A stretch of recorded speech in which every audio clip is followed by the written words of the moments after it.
নমস্কাৰ, আমাৰ দলটোৰ নাম হৈছে জ্ঞান দৰ্শন।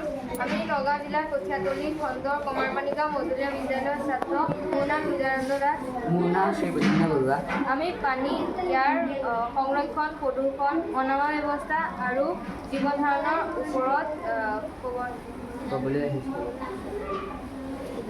আমি সকলোৱে জানো পানী হৈছে প্ৰকৃতিৰ এক অমূল্য উপাদান। এই পানীবোৰ আমি বিভিন্ন কামত অপব্যয় কৰিছোঁ। এতিয়া পৃথিৱীৰ বহুতো জেগাত এটোপাল পানীৰ বাবে হাহাকাৰ লাগিছে।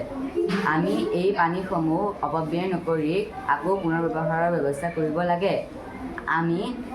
আমি জানো যে আদিম যুগৰ পৰাই মানুহে নদী কাষৰীয়া অঞ্চলত বসতি স্থাপন কৰিছিল।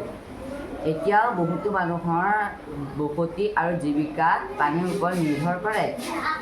উদাহৰণস্বৰূপে আমি মাছমৰীয়া আৰু ভাৰতৰ বিভিন্ন নদীৰ ওপৰত থকা পৰ্যটনস্থলীৰ বিষয়ে ক'ব পাৰোঁ। ভাৰতীয় চৰকাৰে পৰ্যটনস্থলীৰ পৰা বিভিন্ন ৰাজহ সংগ্ৰহ কৰিছে আৰু মাছমৰীয়াসকলেও মাছবোৰ আনি বজাৰত বেচি বহুতো লাভালাভ পাইছে।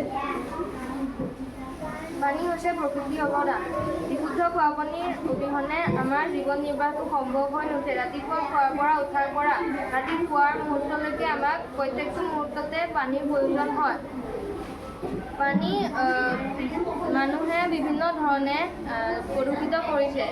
পানীত লেতেৰা জাবৰ-জোথৰ, মৰা জীৱ-জন্তুৰ শৱ আদি পেলাই পানী সম্পূৰ্ণ গোটেই নদীখনে প্ৰদূষিত কৰিছে। উদাহৰণস্বৰূপে ক'বলৈ গ'লে ভাৰতৰ গংগা নদীখনত মানুহে লেতেৰা জাবৰ-জোথৰ, প্লাষ্টিক, ঔদ্যোগিক আৱৰ্জনা আদি পেলাই বিভিন্ন প্ৰকাৰেৰে প্ৰদূষিত কৰিছে।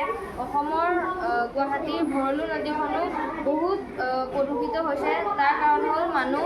আৰু আমাৰ নগাঁও জিলাৰ কপিলী, কলং নদী আৰু ননৈ নদীখনকে ধৰি বিভিন্ন ঠাইত নদী প্ৰদূষিত কৰিছে।